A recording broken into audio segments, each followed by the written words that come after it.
should not.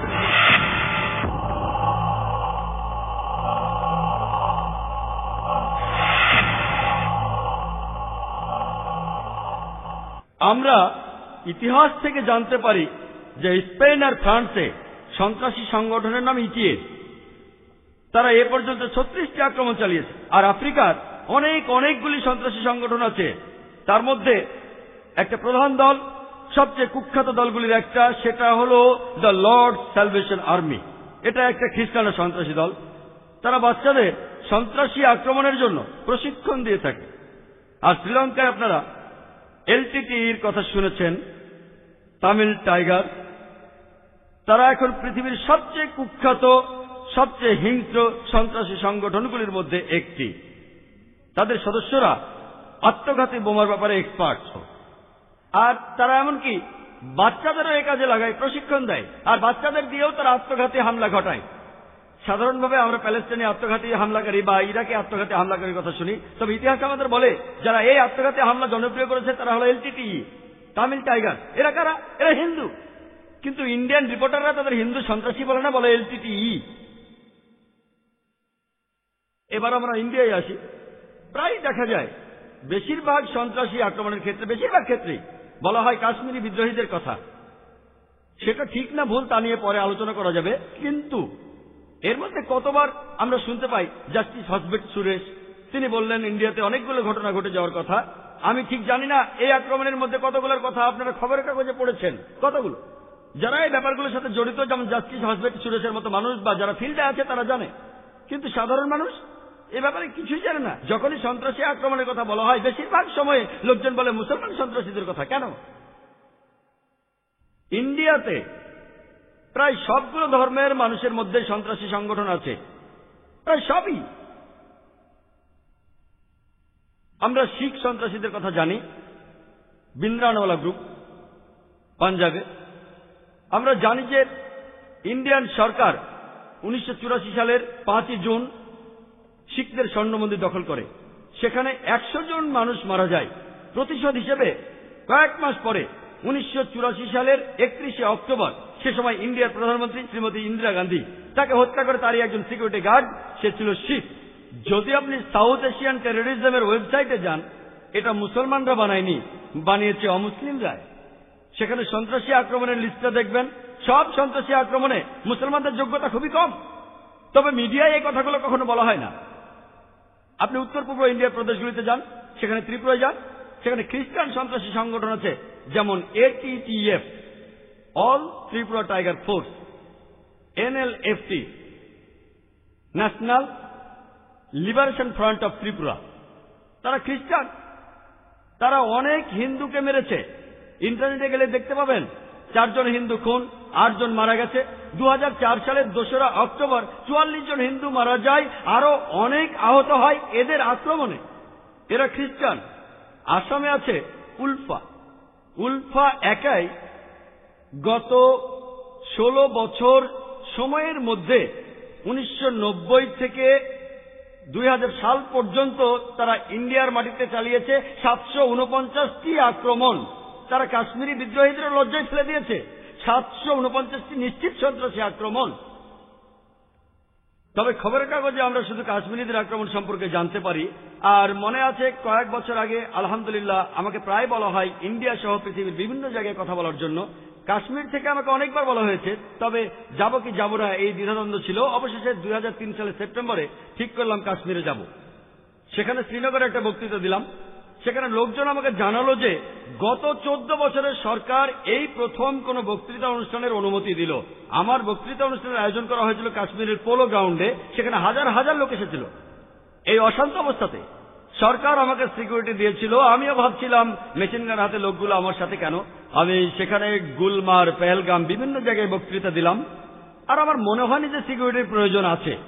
এরপর আমি আসামে গেলাম বক্তৃতা দিতে। সেখানে এয়ারপোর্টে নামার সাথে সাথে দেখলাম চারপাশে সিকিউরিটি গার্ড। আমি ভাবলাম কেন। পরে আমি আল্লাহকে ধন্যবাদ দিলাম, আলহামদুলিল্লাহ সেখানে সিকিউরিটি না থাকলে আজ আপনারা আমাকে এখানে দেখতে পেতেন না। আমি জানতাম না যে আসামে এত সন্ত্রাসী সংগঠন আছে। উলফাদের ট্রেনিং দেওয়া হয় শুধু মুসলমানদের মারার জন্য, তারা সবাই হিন্দু। খবরের কাগজ বা মিডিয়ায় কয়বার এদের নিয়ে রিপোর্ট হয়েছে, কারণ এটা উত্তক্ত করে না। এই রিপোর্ট নিয়ে ছোট্ট একটা খবর হবে, খবরটা ছাপা হবে, কিন্তু কতজন সেটা খেয়াল করবে? হেডলাইন হবে না, ছোট্ট একটা খবর। এদেশের সন্ত্রাসী দলগুলির একটা হলো নকশালপন্থীরা। মাওবাদীদের কথা আমরা জানি, মাওবাদীরা কমিউনিস্ট। আর ইন্ডিয়াতে কমিউনিস্টদের যতগুলো আক্রমণ হয়েছে বেশিরভাগই করেছে মাওবাদীরা। শুধুমাত্র নেপালেই গত 7 বছরে তারা 99টা সন্ত্রাসী আক্রমণ চালিয়েছে। আর ইন্ডিয়ার 600টি জেলার মধ্যে ইন্ডিয়ার সরকারের রিপোর্ট অনুযায়ী, সন্ত্রাসের উপর ওয়েবসাইট অনুযায়ী, এই কয়েকদিন আগে 9 সেপ্টেম্বর টাইমস অফ ইন্ডিয়া একটা খবর এসেছে, প্রথম পাতায় না, ভেতরে, তবে খবরটা একটু বড়, যে 875টি রকেট, গোলা বারুদের একটা ভান্ডার, 875টা রকেট, সেগুলো মাওবাদীদের কাছে পৌঁছানোর কথা ছিল। পুলিশ এগুলো আটক করে, সেই সাথে বাজেয়াপ্ত করে। 30টা রকেট লঞ্চারও ছিল। চিন্তা করেন, এটা ইন্ডিয়ার ইতিহাসে কোন সন্ত্রাসী সংগঠনের সবচেয়ে বড় অস্ত্রের চালান, যেটা সরকার ধরেছে। 875টা রকেট, তারা ইন্ডিয়ার আর্মির সাথে যুদ্ধ করতে পারে। সে সময় অন্ধ্রপ্রদেশের ডিজিপি হতবাক হয়েছিলেন। তিনি বলেছিলেন যে এই রকেট লঞ্চার দিয়ে তারা যে কোনো পুলিশ স্টেশনে হামলা করতে পারে, কোন ট্যাঙ্ককে ধ্বংস করতে পারে।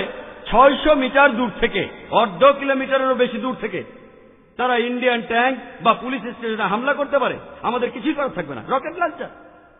কিন্তু তারপরও মানুষ ভয় পায় কাদের?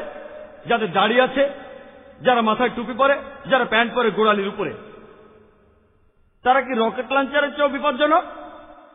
কেন কেন এভাবে টার্গেট করা হচ্ছে? বিশেষ করে মুসলমানদের। মিডিয়াকে নিয়ন্ত্রণ করে পলিটিশিয়ানরা।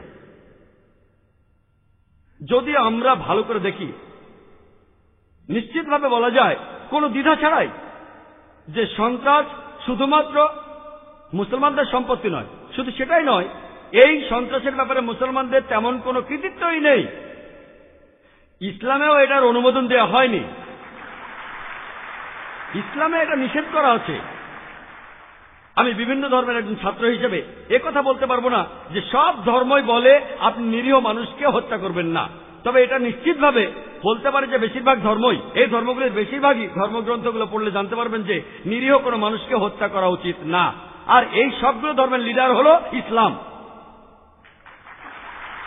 ইসলাম বলছে, পবিত্র কোরআনে সূরা আল মাইদার 32 নম্বর আয়াতে আছে, শুরুতেই কোরআনের যে তেলাওয়াত আপনারা শুনেছিলেন, বলা হয়েছে যে যদি কোনো মানুষ, হোক সে মুসলিম বা অমুসলিম, অন্য কোনো মানুষকে হত্যা করে, হোক সে মুসলিম বা অমুসলিম, তাহলে সে যেন পুরো পৃথিবীর মানুষকে হত্যা করল। আমি অনেক ধর্মগ্রন্থের কথা জানি যেখানে বলা হয়েছে যে নিরীহ মানুষকে হত্যা করা উচিত না। তবে কোরআন শুধু একথাই বলছে না, কোরআন বলছে যদি কেউ অন্য কোনো মানুষকে হত্যা করে, আর সেটা যদি হত্যাকাণ্ডের অপরাধ বা দুর্নীতির অপরাধ অথবা দেশের বিশৃঙ্খলা তৈরির অপরাধ না হয়, তাহলে সে যেন পুরো মানব জাতিটাকে হত্যা করলো। কোরআন এখানে আরো এক ধাপ এগিয়ে বলছে, যদি কেউ অন্য কোনো মানুষকে হত্যা করে তাহলে সে যেন পুরো মানব জাতিটাকে হত্যা করলো। আমি এমন কোন ধর্মগ্রন্থের কথা জানি না যেটা বলছে যদি আপনি কোনো নিরীহ মানুষকে হত্যা করেন তাহলে আপনি যেন পুরো মানব জাতিকে হত্যা করলেন। আর এরপরও কোরআন বলছে যে যদি আপনি কারো জীবন বাঁচান, কোন মানুষের জীবন, তাহলে আপনি যেন পুরো মানব জাতিকে বাঁচালেন।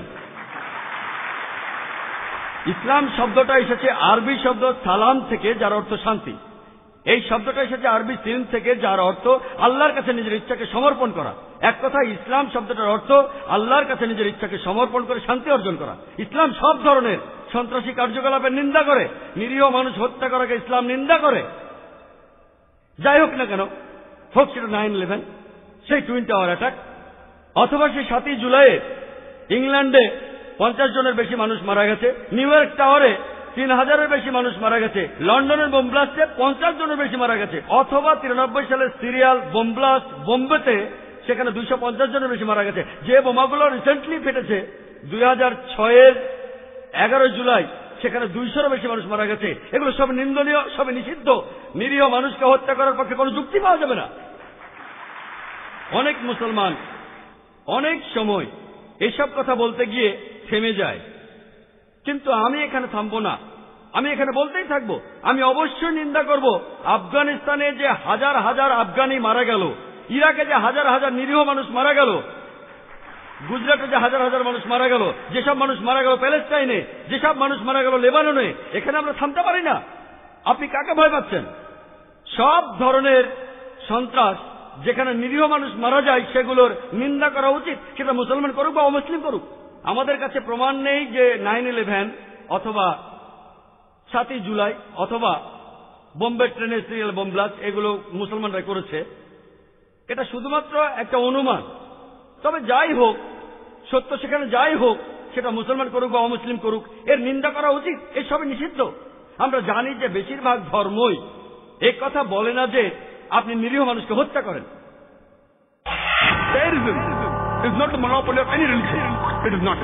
সন্ত্রাস কোন ধর্মেরই একচেটিয়া সম্পত্তি না, কখনোই না। তবে যদি ভালো করে দেখি, অনেক সন্ত্রাসী আছে যারা দাবি করে যে তারা কোন ধর্মের অনুসারী। যদি ভালোভাবে দেখি, সব ধর্মে এরকম সন্ত্রাসী আছে। খ্রিস্টান সন্ত্রাসী আছে, ক্যাথলিক সন্ত্রাসী আছে, ইহুদি সন্ত্রাসী আছে, হিন্দু সন্ত্রাসী আছে, মুসলমান সন্ত্রাসী আছে, বৌদ্ধ সন্ত্রাসী আছে, শিখ সন্ত্রাসী আছে। সন্ত্রাসীরা বিভিন্ন ধর্মের অনুসারী। তবে বেশিরভাগ ধর্মই নিরীহ মানুষ হত্যা করাকে সবসময় নিন্দা করে। যদি আমরা জরিপ করে দেখি, যদিও আমরা জানি যে কোনো ধর্মই নিরীহ মানুষ হত্যা করতে বলে না, আর যদি আমরা জরিপ করে বের করার চেষ্টা করি যে কোন লোকগুলি সবচেয়ে বেশি মানুষ হত্যা করেছে, তারা কোন ধর্মের অনুসারী, 1 নম্বর পৃথিবীর যে লোকটা সবচেয়ে বেশি নিরীহ মানুষ হত্যা করেছে তার নাম কি? লোকটা কে? হিটলার। হিটলার গ্যাস চেম্বারে 60 লক্ষ ইহুদিকে মেরেছে। আর পরোক্ষভাবে দ্বিতীয় বিশ্বযুদ্ধে কত মানুষ মারা গেছে সেটা যদি শোনেন, 6 কোটি মানুষ। 1 নম্বর, সে কে মুসলমান ছিল? সে ছিল খ্রিস্টান। জোসেফ স্ট্যালিন, তার আরেক নাম আঙ্কেল জো। ধারণা করা হয় স্ট্যালিন 2 কোটি মানুষকে মেরেছিল। স্ট্যালিনের নির্দেশে 1,45,00,000 মানুষ না খেয়ে মারা গেছে। এবার চীনের দিকে দেখি, মাও সেতুং। চীনে 1.5 থেকে 2 কোটি মানুষকে হত্যা করেছে মাও সেতুং। সেও ছিল অমুসলিম, সে মুসলমান ছিল না। ইতিহাস আমাদের বলে মুসলিনি শুধুমাত্র ইটালিতেই হত্যা করেছিল 4 লক্ষ মানুষকে, নিরীহ সব মানুষকে। যে লোকটার নামে ফরাসি বিপ্লবের নামকরণ করা হয়েছে, ম্যাক্সিমিলিয়ান রসপিয়ার, তার নির্দেশে 2 লক্ষেরও বেশি মানুষ অনাহারে আর অত্যাচারে মারা গেছে। হত্যা করা হয়েছে 40,000-এরও বেশি মানুষকে। অশোক, আপনারা জানেন, শুধুমাত্র কলিঙ্গের যুদ্ধেই হত্যা করা হয়েছিল 1 লক্ষেরও বেশি মানুষকে। 1 লক্ষেরও বেশি মানুষ। সে কি মুসলমান ছিল? সে তো হিন্দু ছিল। আমাদের ধর্মেও বেশ কিছু কুলাঙ্গার আছে। ইতিহাস সাদ্দাম হোসেনের কথা বলে, কয়েক লক্ষ মানুষকে সে হত্যা করেছিল। ইন্দোনেশিয়ায় মোহাম্মদ সুহার্তো, এই লোকটাও প্রায় 5 লক্ষ মানুষ হত্যা করেছে। তবে হিটলারের তুলনায় এটা কিছুই না, আঙ্কেল জোর তুলনায় কিছুই না, জোসেফ স্ট্যালিন, মাও সেতুংয়ের তুলনায় কিছুই না গণচীনের। এদের প্রত্যেকের কাছেই মুসলমানদের সবগুলো হত্যাকাণ্ড একটা শিশু। আমি কথা বলছি না যে এই লোকগুলো তাদের ধর্ম ঠিকভাবে মেনে চলত, তারা কেউ ধার্মিক ছিল না, তাহলে তারা কখনোই এভাবে মানুষ হত্যা করতে পারত না। কিন্তু তারপরও আমরা আন্তর্জাতিক মিডিয়ায় দেখি, আমরা দেখি যে মুসলমানদের টার্গেট করা হচ্ছে। মুসলমানদের বলা হচ্ছে মৌলবাদী, তারা চরমপন্থী, বলা হচ্ছে সন্ত্রাসী। এই মৌলবাদী শব্দটার অর্থ আসলে, মৌলবাদী শব্দটার অর্থ হল যে কোনো মানুষ একটা নির্দিষ্ট বিষয়ের মূলনীতি অনুসরণ করে। উদাহরণস্বরূপ, যদি কেউ ভালো বিজ্ঞানী হতে চায়, তাকে বিজ্ঞানের মূল নীতিগুলো জানতে হবে আর অনুসরণ করতে হবে। যদি সে বিজ্ঞানের বিভিন্ন বিষয়ে মৌলবাদী না হয়, সে ভালো বিজ্ঞানী হতে পারবে না। যদি কেউ ভালো গণিতজ্ঞ হতে চায়, তাকে সেক্ষেত্রে গণিতের মূলনীতি ভালোভাবে অনুসরণ করতে হবে। যদি সে গণিতের বিভিন্ন বিষয়ে মৌলবাদী না হয়, সে ভালো গণিতজ্ঞ হতে পারবে না।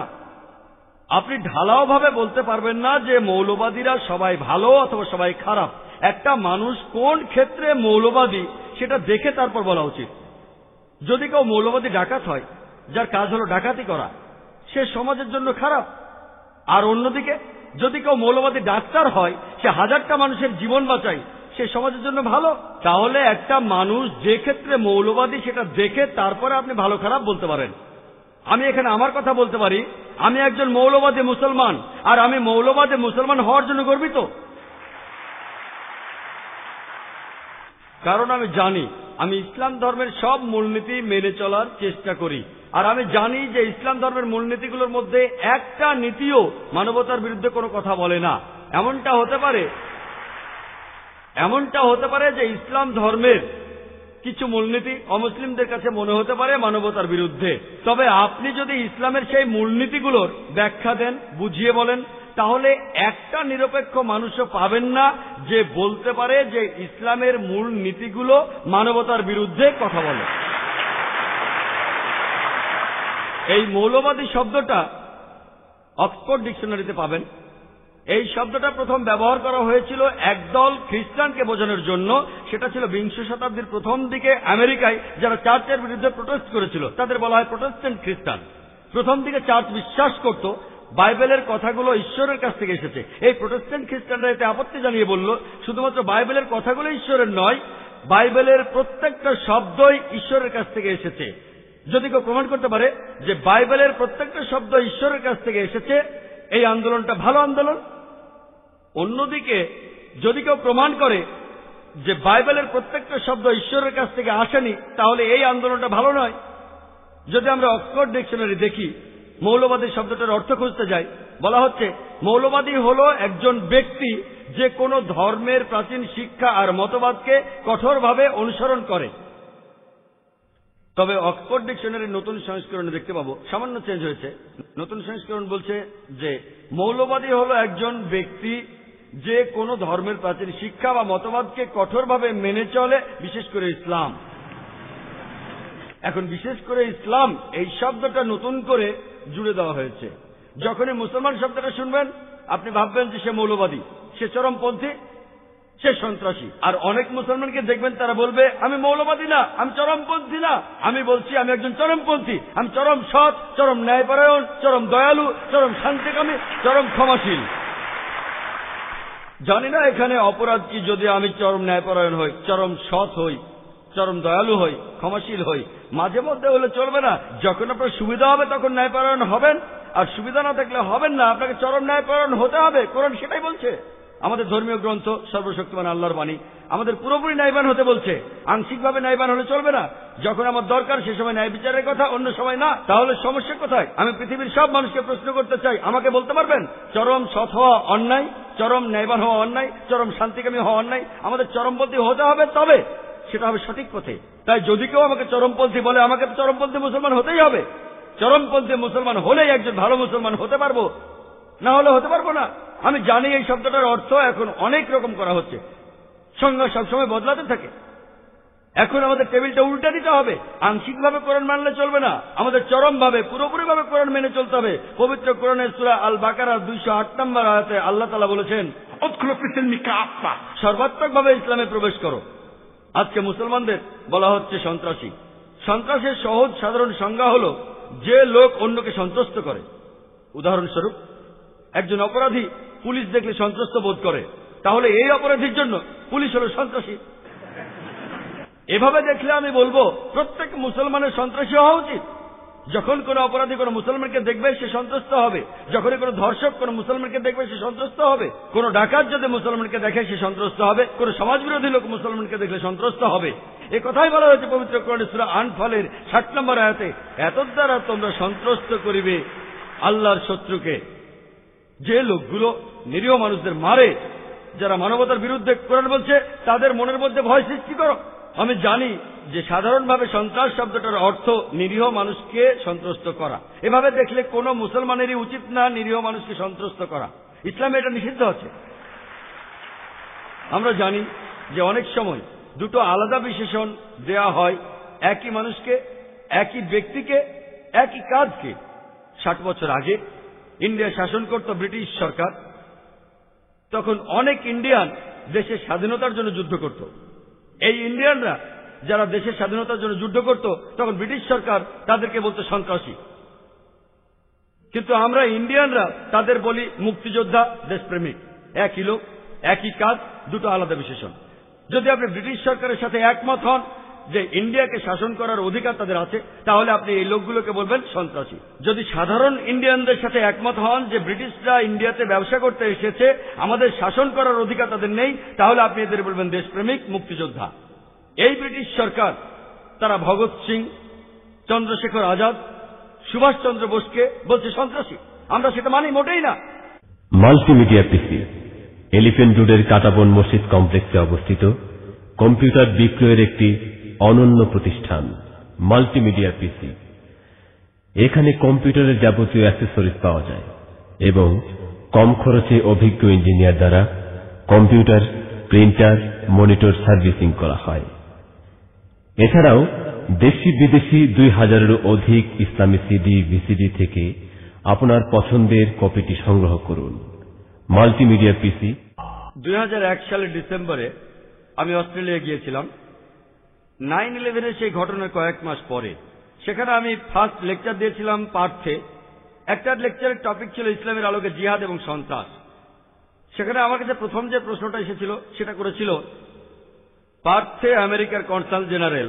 তার প্রথম প্রশ্নটা ছিল, ডাক্তার জাকির নায়েক, আপনার কি মনে হয় ওসামা বিন লাদেন একজন সন্ত্রাসী?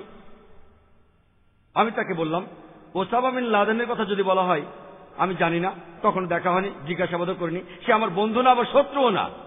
শুধু বিবিসি আর সিএনএন এর নিউজ রিপোর্ট শুনে আমি এর উত্তর দিতে পারবো না।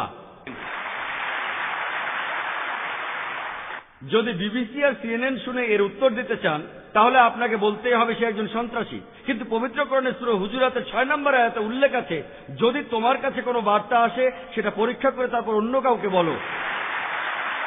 আর সেজন্য ওসামা বিন লাদেনের কথা যদি বলতে হয়, আমি এটা বলতে পারবো না সে আসলে একজন সন্ত্রাসী কিনা, সে আমার বন্ধু না, শত্রু না, জিজ্ঞাসাবাদও করিনি। কিন্তু এই কথা ভালোভাবে বলতে পারি, আমাদের কাছে নিশ্চিত প্রমাণ আছে।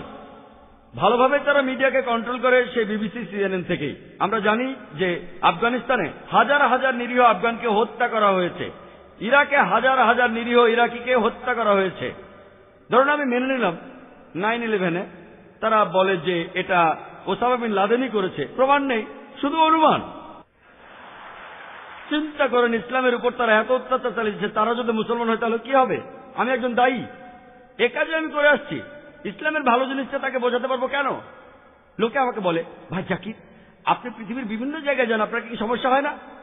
আলহামদুলিল্লাহ, সুম্মা আলহামদুলিল্লাহ, আল্লাহর দয়া। আমি জানি আমার কলিগরা বিভিন্ন জায়গায় ঘুরে বেড়ান আর তারা সমস্যায় পড়েছেন, আর আমার চেহারা, মুখে দাড়ি, মাথায় টুপি, গায়ে কোট, যদিও জোকারের মতো দেখায়, এটা হলো সফট টার্গেট।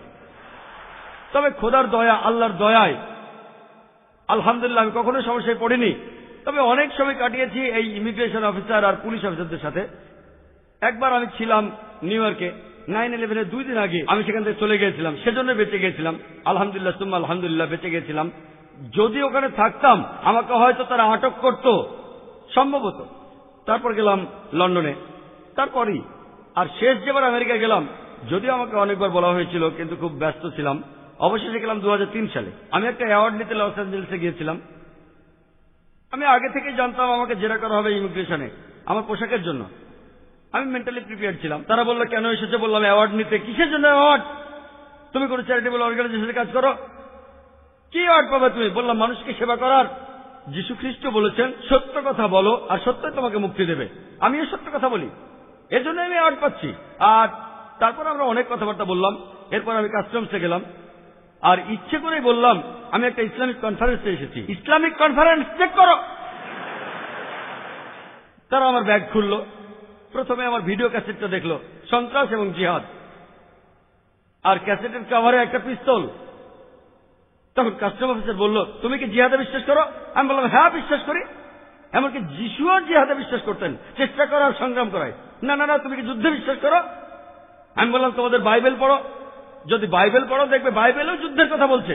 বুক অব নাম্বারসে পাবেন 31 অধ্যায়ের 1 থেকে 19 অনুচ্ছেদে, বুক অব এক্সোডাসের 22 অধ্যায়ের 18 থেকে 20 অনুচ্ছেদে, বুক অব এক্সোডাসের 32 অধ্যায়ের 27 এবং 28 অনুচ্ছেদে। আর যীশু খ্রিস্ট তার নিজের মুখেই বলেছেন, এটা আছে লুকের গসপেলে 22 নম্বর অধ্যায়ের 36 নম্বর অনুচ্ছেদে, তলোয়ার হাতে নাও এবং যুদ্ধে যাও। আর তখনই কাস্টম অফিসার যারা ছিল 8-10 জন সেখানে জড়ো হয়ে গেল, আর আমাকে জিজ্ঞেস করতে লাগলো, স্যার আপনাকে আরেকটা প্রশ্ন করতে পারি? তখন আমি মোবাইলে আমার লোকদের বললাম যে কোনো চিন্তা করবেন না, আমি একটু আটকে গেছি আর দাওয়া দিচ্ছি। আমি অনেক জায়গায় ভ্রমণ করেছি মাশাআল্লাহ, অস্ট্রেলিয়া, ইংল্যান্ডে, যে বিভিন্ন জায়গায় গিয়েছি। আল্লাহর দয়ায় জিজ্ঞাসাবাদ ছাড়া তেমন কোনো সমস্যায় পড়িনি। আমি জানি আমার অনেক কলিগকে আটক করা হয়েছে, আমি কলিগ বলতে বিভিন্ন বক্তাদের বোঝাচ্ছি, এখানে বোম্বের বক্তাদের বোঝাচ্ছি না, আমি আন্তর্জাতিক বক্তাদের বোঝাচ্ছি যারা বিভিন্ন জায়গায় ঘুরে বেড়ান। তাদের আটক করা হয়েছে, নির্বাসন দেওয়া হয়েছে। আল্লাহর দয়ায় এখন পর্যন্ত আমাকে আটক করা হয়নি, নির্বাসনও দেওয়া হয়। বেশি হলে 8 ঘন্টার একটা দাওয়া। ব্যাপারটা এইভাবে দেখি, যখনই আমি দাওয়ার সুযোগ পাবো আমি সুযোগটা নেব, তবে আমি তখন সেখানে ধর্মগ্রন্থের উদ্ধৃতি দিই, আমি কোরআনের নিয়ম মেনে চলি। আর পবিত্র কোরআনের সূরা আল ইমরানের 64 নম্বর আয়াতে আছে, তাআলাউ ইলা কালমাতিন সাওয়াইন বাইনা বাইনাকুম। এসো সেই কথায় যা আমাদের এবং তোমাদের মধ্যে একই। তাহলে আমরা যদি একই কথায় আসি, আমাদের বেশিরভাগ সমস্যাই থাকবে না। Terrorism is not the monopoly of any religion. It is not. আজকের এই আলোচনা অনুষ্ঠানটা আসলে হওয়ার কথা ছিল আরো 1 মাস আগে। আমি সেই সময় লন্ডনে ছিলাম, তাই অনুষ্ঠানটা দেরিতে হচ্ছে। আর লন্ডনে যখন আমি পৌঁছালাম আগস্টের 10 তারিখে হিথ্রো এয়ারপোর্টে, তখন আমার স্ত্রীর কাছ থেকে ফোন আসলো, আপনি এখন কোথায়? আমি বললাম কেন? আপনি এখন এয়ারপোর্টে কেন, কি হয়েছে? আমি বললাম কিছুই হয়নি এখানে। আসলে তখন 21 জন মুসলমানকে অ্যারেস্ট করা হয়েছিল, তারা নাকি কোথায় বোমা মারতে যাচ্ছিল। তবে আলহামদুলিল্লাহ আমার সাথে আমার নিজের ক্যামেরা ক্রু ছিল, সবাই মুসলমান, তাদের সবারই টুপি দাড়ি। আল্লাহর দয়ায় আমরা ভালোভাবে পার হয়ে গেলাম। আমি সেখানে লেকচার দিলাম বার্মিংহামে, ভালোই সাড়া পেলাম। পরের দিন মাঝে মধ্যে আমরা বাইরে শুটিং করতাম, তাই পরের দিন আমরা একটা ইহুদি কবরস্থানে গেলাম, সেখানে শুটিং করলাম। শুটিং মানে গুলি করা না, রেকর্ডিং করা। আমাদের ভাষায় শুটিং মানে ভিডিও ক্যামেরায় রেকর্ডিং করা। এরকম কিছু শুটিং করছিলাম। আমরা সেই ইহুদি কবরস্থানে ঘন্টাখানেকের মতো সময় থাকলাম। তারপরে আমরা গেলাম ওখানকার একটা চার্চে, সেখানেও আমরা শুটিং করলাম।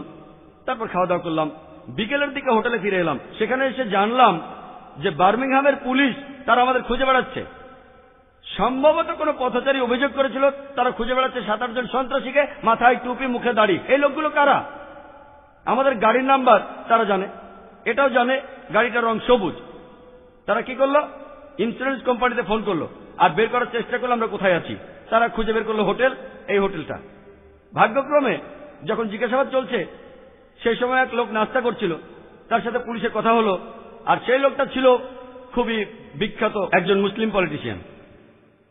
তিনি সেই পুলিশ স্টেশনের যে চিফ তার সাথে কথা বললেন যে আপনি এই সন্ত্রাসীদের খুঁজে বেড়াচ্ছেন, আপনি কি উল্টাপাল্টা বলছেন?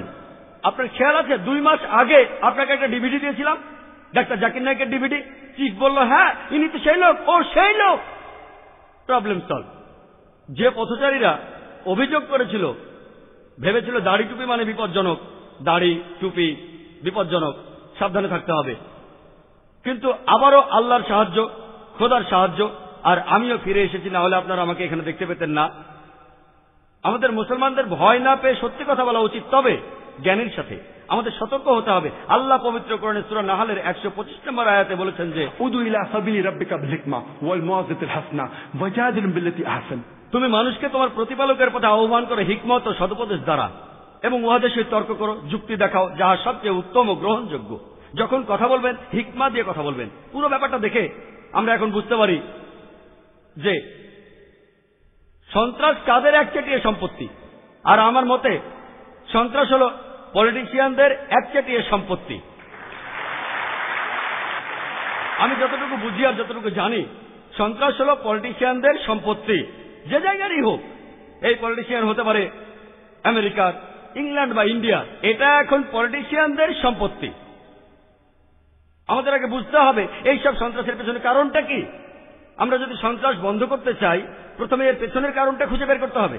আমি একজন ডাক্তার, আমরা লক্ষণ থেকে চিকিৎসা করি না, আমরা অসুখ হওয়ার পর কারণটা খুঁজে বের করার চেষ্টা করি, তারপর জীবাণু মারি। এটাই চিকিৎসার নিয়ম। সন্ত্রাসের পেছনে কারণটা কি? বিজ্ঞরা বলেন সন্ত্রাসের পেছনে কারণ হলো অন্যায় অবিচার। যখন একদল মানুষের উপর অবিচার করা হয়, যখন একদল মানুষের উপর অন্যায় করা হয়, তারা প্রতিশোধ নিতে চায়। আর এটাই হলো একমাত্র কারণ, সন্ত্রাসের কারণ। আর আমরাও দেখতে পাবো যে হোক সেটা 9/11 সেই টুইন টাওয়ারের দুর্ঘটনা নিউ ইয়র্কে, হোক সেটা 7 জুলাইয়ের লন্ডনে সেই বোমা বিস্ফোরণ, অথবা 93 বোম্বের সেই সিরিয়াল বোম ব্লাস্ট, অথবা 11 জুলাইয়ের সেই বিস্ফোরণ, অথবা হোক সেটা নিরীহ মানুষকে হত্যা করা আফগানিস্তানে, ইরাকে, গুজরাটে আর বসনিয়ায়, হোক সেটা প্যালেস্টাইনের, লেবাননে। দেখতে পাবো এইসবের পেছনে কলকাঠি নাড়ছে সেই পলিটিশিয়ানরা।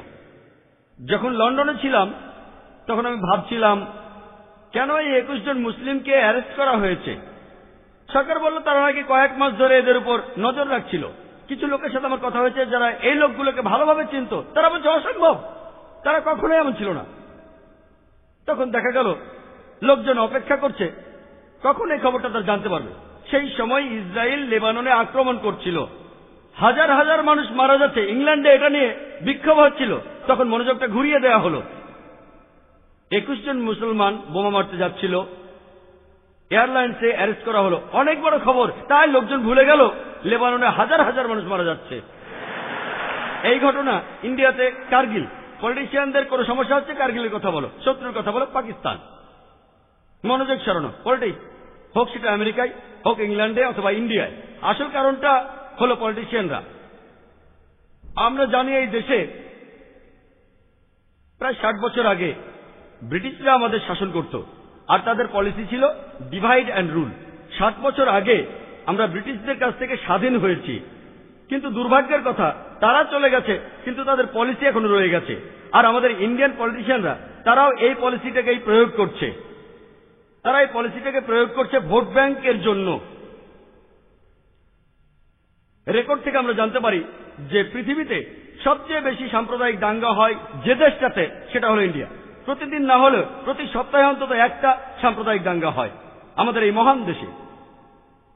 অনেকগুলি মহান ধর্ম আছে, সবচেয়ে বেশি সাম্প্রদায়িক দাঙ্গা, আর এর বেশিরভাগের কারণটা হলো প্রত্যক্ষ বা পরোক্ষভাবে পলিটিশিয়ানরা ভোট ব্যাংকের জন্য, ক্ষমতার জন্য, টাকার জন্য তারাই এগুলো তৈরি করে। এছাড়া সাধারণভাবে অমুসলিমদের সাথে আমার কথা হয়, কারণ এটাই আমার পেশা, আমার জীবিকা। আমি বিভিন্ন ধর্মের একজন ছাত্র, অনেক মানুষের সাথে আমার কথা হয়।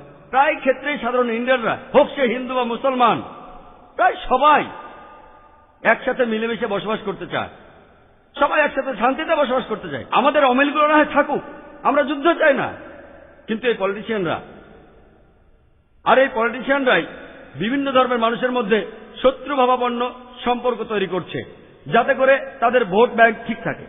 আর আপনারা দেখবেন যে প্রায় সবগুলো রায়টেই প্রত্যক্ষ বা পরোক্ষভাবে তারাই পেছনে রয়েছে।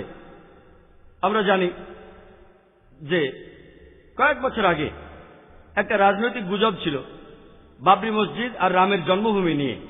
আপনারা এই ঘটনার কথা শুনেছেন অযোধ্যায়। আমার প্রশ্ন হলো, আমাদের হিন্দু মুসলমানদের মধ্যে কতজন আমরা এই বাবরি মসজিদ আর রাম জন্মভূমির কথা জানতাম? পলিটিশিয়ানরা এই গুজবটা ছড়ানোর আগে আমরা কতজন জানতাম? আমি আগে কখনোই শুনিনি বাবরি মসজিদ। আমি অনেক হিন্দুকে জিজ্ঞেস করেছি, তারা এটা আগে কখনো শুনেনি। যখন পলিটিশিয়ানরা এই গুজবটা দেশের মধ্যে ছড়ালো, মানুষের খবরটা জানলো। আর আমরা জানি যে 1992 সালের 6 ডিসেম্বর অযোধ্যার বাবরি মসজিদে সেদিন অনেক লোক জড়ো হয়েছিল। সুপ্রিম কোর্ট পরিষ্কারভাবে বলে দিয়েছিল যে বাবরি মসজিদের কাছাকাছি কোনো লোক জড়ো হতে পারবে না। পলিটিশিয়ানদের একটা দল, তারা একটা পলিটিক্যাল গুজব বানালো। গুজবটা রামের জন্মভূমি আর বাবরি মসজিদ নিয়ে। 6 ডিসেম্বর লোকজন সেখানে জড়ো হলো। সরকারি দলের পলিটিশিয়ানরা ভালো করেই জানে যে তাদের পেছনে সুপ্রিম কোর্ট আছে, তারা খুব সহজে লোকজন সরিয়ে দিতে পারত, সহজে। কিন্তু তারা ভাবলো যদি এদের থামাই তাহলে ভোট পাবো না, তাই লোকজন জড়ো হতে থাকুক।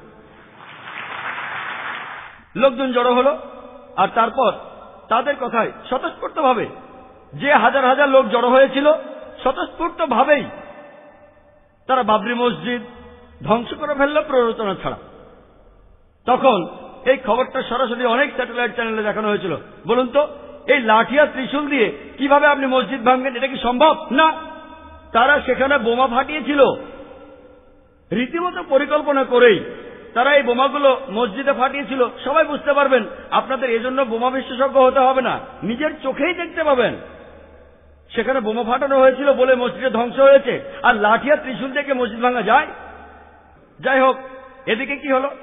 এরপর ইন্ডিয়ায় রায়ট শুরু হলো, পুরো দেশ জুড়েই রায়ট শুরু হলো। এটাই দেশ বিভাগের পর সবচেয়ে বড় রায়ট। আর পুরো দেশ জুড়ে হাজার হাজার নিরীহ মানুষ মারা গেছে, বেশিরভাগই তার মুসলমান। কাকে দোষ দেবেন? ইন্ডিয়ান সাধারণ মানুষকে প্ররোচিত করেছে পলিটিশিয়ানরাই। লড়ো, অন্য ধর্মের মানুষদের মেরে ফেলো। সাধারণ মানুষ প্ররোচিত হচ্ছে আর পলিটিশিয়ানদের হাতের পুতুল হচ্ছে। আমরা জানি যে বোম্বেতেও তখন সবচেয়ে বেশি ক্ষতিগ্রস্ত হয়েছিল বোম্বে। দেশ বিভাগের সময়েও সেই সময় বোম্বেতে যে রায়ট হয়েছিল সেটা বোম্বের ইতিহাসে সবচেয়ে ভয়ঙ্কর রায়ট। সেই সময়েও এত বেশি লোক মারা যায়নি যে পরিমাণ লোক 92-93 সালের রায়টে মারা গিয়েছিল। পুলিশ যদি এখানে চাইতো খুব সহজে রায়টটা থামাতে পারত, খুব সহজেই। হয়তো সেখানে রিজার্ভ পুলিশ লাগতো, মিলিটারি সাহায্য লাগতো, তারা খুব সহজেই এটা থামাতে পারত, কিন্তু তারা এটা থামায়নি। বেশিরভাগই চুপচাপ দর্শক ছিল। ভালো কিছু লোক চেষ্টা করেছিল, তবে সংখ্যায় কম। বেশিরভাগই ছিল নীরব দর্শক, কেউ কেউ আবার অংশ নিয়েছিল। আর আমি জানি যে পুলিশকে নিয়ন্ত্রণ করে পলিটিশিয়ানরাই। তাই পুলিশ ভালো কিছু করতে চাইলে পলিটিশিয়ানরা বাধা দেয়, তাই দোষটা আবারও পলিটিশিয়ানদের উপরে পড়ে। পরবর্তীতে দেশের সরকার গঠন করলো 1 সদস্যের তদন্ত কমিশন সংখ্যালঘুদের শান্ত করার জন্য, আর এখানে বসালো জাস্টিস শ্রীকৃষ্ণকে। এই কমিশনকে তখন বলা হতো শ্রীকৃষ্ণ কমিশন। আর আমরা জানি জাস্টিস শ্রীকৃষ্ণ ছিলেন আর এখনো আছেন একজন খাঁটি আর ধর্মভীরু হিন্দু। আবার একই সাথে তিনি একজন সৎ আর নির্ভীক জজ, আমাদের অতিথি জাস্টিস সুরেশের মতো একজন সৎ আর নির্ভীক জজ। তিনি যে রায় দিয়েছিলেন, ইন্ডিয়ার সরকার সে রায় হজম করতে পারেনি, কয়েক বছর সময় লাগলো। আর তিনি রায়টের পুরো কেসটা খুঁটিয়ে খুঁটিয়ে দেখেছিলেন। তিনি পলিটিশিয়ানদের সাথে কথা বলেছেন, পুলিশের সাথে।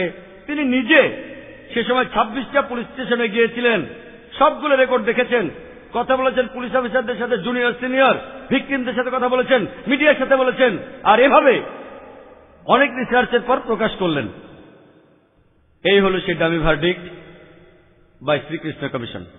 তিনি এই বইতে লিখেছেন কিভাবে আমরা এই রায়টগুলো ঠেকাতে পারি, তবে সেটা করতে সময় লাগবে। আর এই সময়ের মধ্যে সরকার বলল যা হওয়ার হয়ে গেছে। তারা জানতো যে যদি তারা রিপোর্ট অনুযায়ী কাজ করে তাহলে হয়তো ভোট ব্যাংকটা হারাবে। প্রথমে সংখ্যালঘুদের শান্ত করার জন্য তারা একটা কমিশন বানালো। কতগুলো কমিশন বলতে পারবো না, আমি আসলে জানি না যে কতগুলো কমিশনের কথা মতো কাজ হয়েছে। মনে হয় জাস্টিস সুরেশ বলতে পারবেন ইন্ডিয়ায় এই পর্যন্ত কতগুলো কমিশন হয়েছে, তার কতগুলো সিদ্ধান্ত কার্যকর হয়েছে, কতগুলো। আর আমরা জানি দেরি করাটাও একটা কৌশল।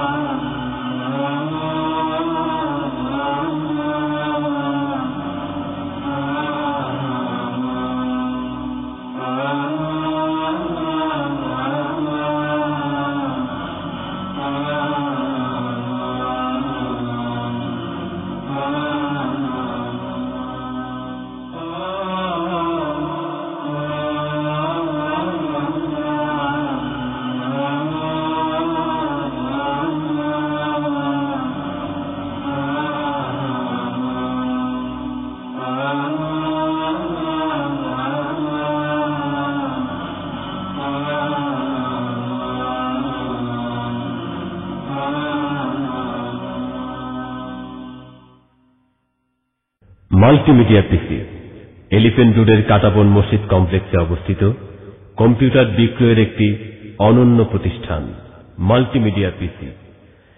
এখানে কম্পিউটারের যাবতীয় অ্যাক্সেসরিজ পাওয়া যায় এবং কম খরচে অভিজ্ঞ ইঞ্জিনিয়ার দ্বারা কম্পিউটার, প্রিন্টার, মনিটর সার্ভিসিং করা হয়।